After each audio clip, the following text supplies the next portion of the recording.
ಮೇರಿ ಮೇರಿ. ಏನ್ sir? Uncle ಅಣ್ಣನಿಂದ ಬಂದ್ರ? ಇನ್ನೂ ಬಂದಿಲ್ಲ. ಮೇರಿ ಎಲ್ಲಿ? ಮೇರಿ ಮನೇಲಿಲ್ಲ. ಎಲ್ಲೋಗಿದ್ದಾಳೆ? ಮೇರಿ ಅವ್ರ ಅಮ್ಮನ್ ಕರ್ಕೊಂಡು ಕುಮಾರ್ ಜೊತೆ ಅವ್ರ ಮನೆಗೆ ಹೊರಟೋದ್ರು. ದೇವ್ರು ನಮ್ಮ ಪಾಲಿಗೆ ಇದಾನೆ ಅನ್ನೋದಕ್ಕೆ ನಿಮ್ಮಮ್ಮನೇ ಸಾಕ್ಷಿ. ಅವಳು ಮೊದಲಂತೆ ಆಗ್ಬಿಟ್ಲಲ್ಲ ಸತ್ಯ. ಎಲ್ಲದಕ್ಕೂ ನಿಮ್ ಮಗ ತಾನೇ ಕಾರಣ. ಕಳ್ಳಿ, ಆಗ್ಲೇ ನನ್ನ ಮಗನ ಹೊಗಳೋದಕ್ಕೆ ಪ್ರಾರಂಭಿಸ್ಬಿಟ್ಟಿಯಲ್ಲ. ಏನೋ ಸರಸ್ವತಿ, ನಿಮ್ಮ ಅವನ ಮನಸ್ಸು ಬದಲಾಯಿಸಿ ಹಳೆಯದನ್ನೆಲ್ಲ ಮರ್ತು ಬಿಟ್ಟು ನೀನು ಕುಮಾರ್ ಮದ್ವೆ ಆಗೋದಕ್ಕೆ ಒಪ್ಕೊಂಡ್ರೆ ನನಗೆ ಅದಕ್ಕಿಂತ ಬೇರೆ ಭಾಗ್ಯ ಏನಿದೆ? ಮೇರಿ. ಹಲೋ ಮೇರಿ. ಹಲೋ, ಯಾವಾಗ ಬಂದೆ ಜಾರ್ಜ್? ಈಗ ಬಂದೆ ಅತ್ತೆ. ಇವ್ರು ನಮ್ಮ ಫ್ಯಾಮಿಲಿ ಫ್ರೆಂಡು ಜಾರ್ಜ್ ಅಂತ. ಹೌದಾ? ಹೌದು. ಒಳಗ್ ಕರ್ಕೊಂಡ್ ಬಾಮ್ಮ. ಒಳಗ್ ಬಾ ಜಾರ್ಜ್. ಏನೇ, ನಾನ್ ನಿನ್ನ ಲವ್ ಮಾಡ್ತಾ ಇದ್ದೀನಿ, ಬೇರೆ ಅದ್ಯಾವನ್ನೋ ಮದುವೆ ಮಾಡ್ಕೊಂಡು ಹೋಗ್ತಾ ಇದೀಯಾ? ನಿನ್ನಂತ ಲೋಫರ್ನ ಯಾರು ಮದುವೆ ಮಾಡ್ಕೊಡ್ತಾರೆ? ಏನಂದ್ರೆ ಲೋಫರ್?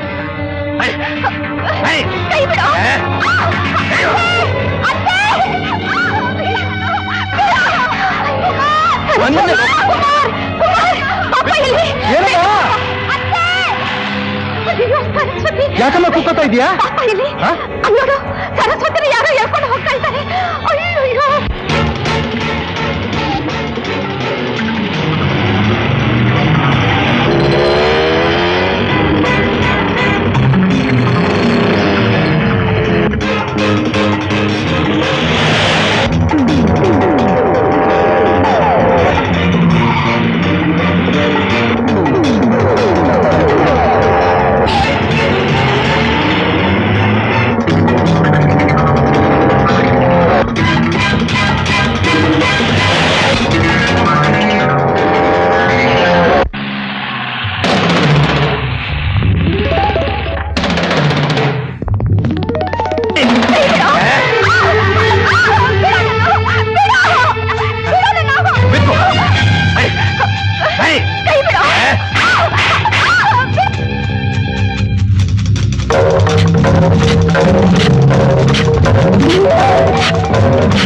ಪೊಲೀಸ್ ಸ್ಟೇಷನಾ? ಹೌದು. ನಾನು ಶಂಕರಯ್ಯ ಸ್ವಾಮಿ. ನಮ್ಮ ಕಂಪ್ಲೇಂಟ್ಸ್ ಏನಾಯ್ತು? ನಮ್ಮ ಹುಡುಗನ ವಿಷಯ ಏನಾಗ ಗೊತ್ತಾಯ್ತಾ? ಎಲ್ಲ ಕಡೆ ವಿಷಯ ತಿಳಿಸಿದೀವಿ. ಸುದ್ದಿ ತಿಳಿದ ತಕ್ಷಣ ತಿಳಿಸ್ತೀವಿ. ಏನಂತೆ? ಪ್ರಯತ್ನ ಪಡ್ತಾ ಇದೀವಿ, ಎಲ್ಲ ಕಡೆ ಸುದ್ದಿ ಕೊಟ್ಟಿದ್ವಿ, ಬಂದ ತಕ್ಷಣ ತಿಳಿಸ್ತೀವಿ. ಇದೆಲ್ಲ ನಿನ್ನಿಂದನೆಪ್ಪ. ಆವತ್ ನನ್ ಮಾತ್ ಕೇಳಿ ನಮ್ ಸರಳನ್ ಕುಮಾರ್ ತಂದ್ಕೊಂಡಿದ್ರೆ ಅವ್ನ್ ಮನೆಯಿಂದ ಹೊರಗಡೆ ಹೋಗ್ತಾ ಇದ್ನ, ಅವ್ನ್ ಅಮ್ನಿಷ ಬರ್ತಾ ಇತ್ತ, ಆ ಸರಸ್ವತಿ ಮನೇಲಿ ಒಕ್ಕರ್ಸ್ಕೊತಾ ಇದ್ದ. ಈ ಕಿಡ್ನಾಪ್ ಆಗಿ ಸುಭದ್ರ, ಹೋಗಿ ಆಚೆ ಹೋಗ್ತೀವ, ಕುತ್ಕೇಳಿ ತಬ್ಲು. ಸಮಯ ಸಂದರ್ಭ ತಿಳಿದು ಮಾತಾಡೋ ಬೇಕಿತ್ತಂದು. ಶಂಕರಯ್ಯ,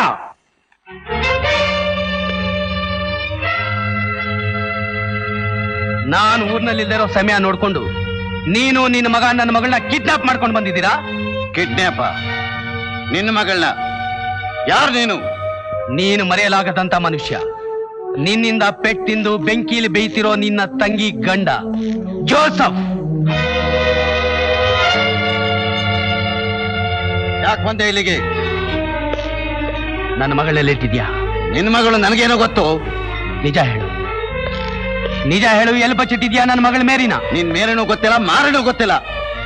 ಶಂಕರಯ್ಯ, ನಾನು ಹೆಡೆ ತುಳಿದ ಹಾವು, ನನ್ನನ್ನು ಕೆಣಕಿ ಅನಾಹುತ ಮಾಡ್ಕೋಬೇಡ. ಮರ್ಯಾದೆಯಾಗಿ ಕೇಳ್ತಾ ಇದ್ದೀನಿ, ನನ್ನ ಮಗಳನ್ನ ನನಗೆ ಕೊಟ್ಬಿಡು.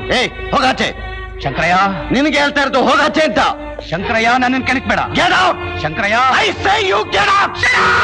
ಅಯ್ಯೋ, ಸ್ವಲ್ಪ ಇರಿ, ನಾನ್ ಹೇಳ್ತೀನಿ. ನೀ ಏನ್ ಹೇಳೋದು? ಅವ್ರ ಮಗಳ ಅವ್ರ ಮಗಳು ವಿಚಾರ ನಿಂಗೇನು ಗೊತ್ತು? ಅವ್ರ ಮಗಳು ಮೇರಿ ನಮ್ಮನೇಲೇ ಇದ್ದಾಳೆ. ಏನಂದ್ರೆ ಮೇರಿ ನಮ್ಮನೇಲಿದ್ದಾಳ? ಹೌದು, ಅವಳೇ ಸರಸ್ವತಿ. ನಾನು ಆವತ್ತೇ ಹೇಳಿಲ್ವ ಮಾವ, ಅವಳು ಸರಸ್ವತಿ ಅಲ್ಲ ಮೇರಿ ಅಂತ. ನನ್ನ ಮಾತು ನಂಬುದ್ರ ನೀವು? ನಿಜವೇನೆ ಸಾವಿತ್ರಿ? ಹೌದು ಅಂದ್ರೆ ಕುಮಾರ್ ತಲೆ ಕೆಟ್ಟಿರೋದು? ಅದು ಸುಳ್ಳು ಮಾವ. ತಾಯಿ ಮಗ ಇಬ್ರು ಸೇರ್ಕೊಂಡು ನನ್ನ ಕಣ್ಣಿ ಮಣ್ಣೆರ್ಚಿ ನಾಟಕ ಆಡ್ತಾ ಇದ್ದೀರಾ, ನನ್ನ ಮುಟ್ಟಾಳ್ನ ಮಾಡ್ತಿದ್ದೀರಾ. ಯಾತಕ್ಕೋಸ್ಕರ ಅನ್ಯಾಯ ಮಾಡಿದ್ರಿ? ಯಾತಕ್ಕೋಸ್ಕರ ಸುಳ್ಳು ಹೇಳಿದ್ರಿ? ಒಂದು ಒಳ್ಳೆ ಕಾರ್ಯಕ್ಕೋಸ್ಕರ. ನಿಮ್ಮ ಮಂತ್ರಾಳದಲ್ಲಿ ಅಡಗಿದೆಯಲ್ಲ ಆ ಜಾತಿ ಭೇದ, ಅದನ್ನ ಇಲ್ದಾಗ ಮಾಡೋದಕ್ಕೆ, ದೂರ ದೂರ ಆಗಿರೋ ಎರಡು ಕುಟುಂಬಗಳನ್ನ ಒಂದಾಗಿ ಸೇರ್ಸೋದಕ್ಕೆ. ನಾನು ಪ್ರೀತಿಸಿರೋ ಹುಡುಗಿನ ನೀವಿಷ್ಟಪಟ್ಟು ಒಪ್ಪಿಗೆ ಕೊಟ್ಟು ನಿಮ್ಮ ಆಶೀರ್ವಾದ ಪಡೆದು ಮದುವೆ ಆಗೋದಕ್ಕೆ. ಇದು ಈ ಜನ್ಮದಲ್ಲಿ ಸಾಧ್ಯವಿಲ್ಲ. ಈ ಸಂಬಂಧ ನಾನು ಒಪ್ಪಲ್ಲ. ನಾನು ಯಾವತ್ತೂ ಒಪ್ಪೋದಿಲ್ಲ. ಯಾಕೊಪ್ಪೋದಿಲ್ಲ? ಅವಳು ಸರಸ್ವತಿ ಆಗಿದ್ದಾಗ ಎಷ್ಟು ಮೆಚ್ಕೊಂಡಿದ್ರಿ, ಅವಳೇ ನಿಮ್ಗೆ ಸೊಸೆ ಆಗ್ಬೇಕು ಅಂತ ಎಷ್ಟು ಆಸೆ ಪಟ್ಟಿದ್ರಿ, ಯಾವ ಮಹತಾಯ ಹೆತ್ತ ಮಗಳು ಅಂತ ಎಷ್ಟು ಸಲ ಬಾಯಿ ತುಂಬ ಹೊಗಳಿದ್ರಿ. ಈಗ ಮೇರಿ ಆದ ತಕ್ಷಣ ನಿಮ್ಮ ಅಭಿಪ್ರಾಯ ಎಲ್ಲ ಬದಲಾವಣೆ ಆಗೋಯ್ತಾ?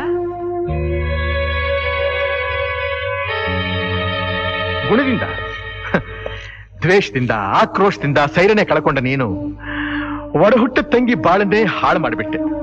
ಏನಂತೆ? ನನ್ನ ತಂಗಿ ಬಾಳನ್ನ ನಾ ಹಾಳು ಮಾಡಿದ್ನೆ? ಯಾರಾಗಂತ ಹೇಳಿದ್ದು? ನಾನೇ. ನೀನು ಮಾಡಿದ ಅನ್ಯಾಯನ ನಾನೇ ಹೇಳಿದ್ದು. ಹೆತ್ತ ತಾಯಿ ಸತ್ ಬಿದ್ದಿದ್ದಾಗ ಕಡೆ ದರ್ಶನಕ್ಕೆ ಬಂದ ತಂಗಿನ ಸುರಿತಾ ಇರೋ ಮಳೆಯಲ್ಲಿ ಆಚೆಗೆ ದಬ್ಬದ್ದಿಯಲ್ಲ, ಆಮೇಲೆ ಅವ್ರ ಕತೆ ಏನಾಯ್ತು ಅಂತ ಯೋಚನೆ ಮಾಡಿದ್ಯಾ?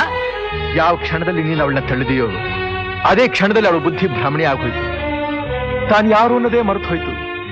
ಪ್ರಪಂಚದ ಪರಿವಿಯೇ ಇಲ್ಲದೆ ಉಸಿರಾಡೋ ಹೆಣವಾಗಿ ಹುಚ್ಚಾಸ್ಪತ್ರೆ ಪಾಲಾಗ್ಬೇಕಾಯ್ತು. ಏನಪ್ಪ ನೀವು ಹೇಳ್ತಿರೋದು? ನನ್ನ ತಂಗಿ ಹುಚ್ಚಾಸ್ಪತ್ರೆ ಸೇರ್ಕೊಡ್ಲಾ? ಹೌದಪ್ಪ, ಬಾಳನ್ನ ಸುಖ ಸಂತೋಷದಲ್ಲಿ ಕಳಿಬೇಕಾದ ಕಾಲದಲ್ಲಿ ಅವಳ ಜೀವನದ ನೆಮ್ಮದಿ ಈ ರೀತಿ ನಾಶವಾಗೋದಕ್ಕೆ ಏನಪ್ಪ ಕಾರಣ? ನಿನ್ನ ಆಕ್ರೋಶ ತಾನೇ. ನಿನಗಿಷ್ಟ ಇಲ್ದವನ ಕೈ ಹಿಡಿದ್ಲು ಅನ್ನೋ ಒಂದೇ ಒಂದು ಕಾರಣಕ್ಕೋಸ್ಕರ ನೀನ್ ರಕ್ತ ಸಂಬಂಧನೇ ಕಳ್ಕೊಂಡ್ಬಿಟ್ಟೆ. ಆದ್ರೆ ನಿನ್ ತಂಗಿ ಅಂಥ ಸಮಯದಲ್ಲಿ ಅವಳ ಕಣ್ಣುಗಳು ಹುಡುಕಾಡ್ತಾ ಇದ್ದದ್ದು ಏನನ್ನ? ನಿನ್ನನ್ನ. ಅವಳ ಅಂತರಂಗ ಬಯಸ್ತಾ ಇದ್ದಿದ್ದು ಯಾವುದನ್ನ? ನಿನ್ನ ವಾತ್ಸಲ್ಯನ. ಹೇಳಪ್ಪ, ಇಂಥ ತಂಗಿ ಪ್ರೇಮ ನಿನಗೆ ಬೇಡವೇನಪ್ಪ? ಬೇಡವೇನಪ್ಪ? ಹೇಳಪ್ಪ. ನಿಮಗ್ ಬೇಕಾದ್ರೂ ನನಗ್ ಬೇಕಾಗಿಲ್ಲ. ಬೇಕಾದ್ರೆ ನನ್ನ ಮಗಳನ್ನ ಶೂಟ್ ಮಾಡಿ ಸಾಯಿಸ್ತೀನಿ ಹೊರತು ಈ ಮನೆಗೆ ಮಾತ್ರ ಕೊಡಲ್ಲ. ಕೊಡೋಲ್ಲ ಅನ್ನೋಕೆ ಅವಳು ನಿಮಗ್ ಮಾತ್ರ ಮಗಳಲ್ಲ ರೀ, ನನಗೂ ಮಗಳು. ಲಕ್ಷ್ಮಿ, ನಿಜವಾಗ್ಲೂ ನೀನು ಮಾತಾಡಿದ್ದು? ಹೌದ್ರಿ. ನನಗ್ ನಂಬೋಕೆ ಆಗ್ತಾ ಇಲ್ಲ.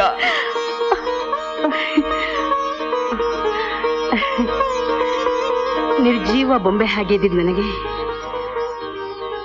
ಮತ್ತೆ ಜೀವ ಕೊಟ್ಟಿದ್ದು ನಮ್ಮ ಅಣ್ಣನ ಮಗ. ಕತ್ಲೆ ತುಂಬಿದ್ ನನ್ನ ಕಣ್ಣಿಗೆ ಮತ್ತೆ ಬೆಳಕನ್ನು ತೋರಿಸಿದ್ದು ನಮ್ಮ ಅತ್ತಿಗೆ.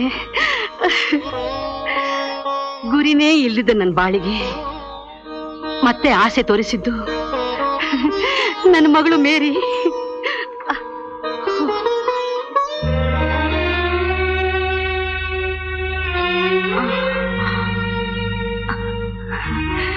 ಅಣ್ಣ 15 ವರ್ಷಗಳ ಅಜ್ಞಾತವಾಸ ಮುಗಿಸ್ಕೊಂಡು ಹೊಸ ಜನ್ಮ ಪಡ್ಕೊಂಡು ಬಂದಿರೋ ನನ್ನ ದಯವಿಟ್ಟು ದೂರ ಮಾಡ್ಬೇಡಣ್ಣ. ನಿಮ್ಮನ್ನೆಲ್ಲ ದೂರ ಮಾಡಿ ಬದುಕೋ ಶಕ್ತಿ ನನಗಿಲ್ಲ ಅಣ್ಣ. ಕುಮಾರ್,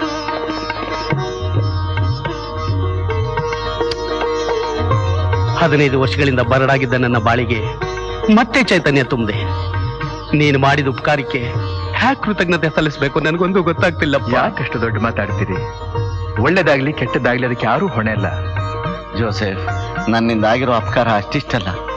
ಆದರೆ ಈ ವಿಷಯದಲ್ಲಿ ಇನ್ನೂ ಪಶ್ಚಾತ್ತಾಪ ಪಡೋಕ್ಕಿಂತ ಆಗಿರೋ ತಪ್ಪನ್ನು ತಿದ್ದುಕೊಂಡು ಈ ಎರಡು ಕುಟುಂಬಗಳು ವಿಶ್ವಾಸದಿಂದ ಒಂದಾಗೋದ್ರಲ್ಲಿ ಆನಂದ ಇದೆ. ನಿನ್ನ ಮಗಳು ಮೇರಿ ನನ್ನ ಸೊಸೆಯಾಗೋದು ನನ್ನ ಭಾಗ್ಯ.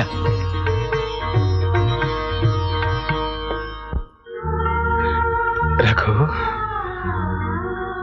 ವಿಶ್ವ, ರಘು, ಎಷ್ಟೊಂದು ಕಷ್ಟಪಟ್ಟು ಎಲ್ಲರನ್ನೂ ಮದುವೆಗೆ ಒಪ್ಪಿಸ್ದೆ. ಆ ದೇವ್ರು ಇದಾನೋ ಇಲ್ವೋ ನನಗ್ ಗೊತ್ತಿಲ್ಲ.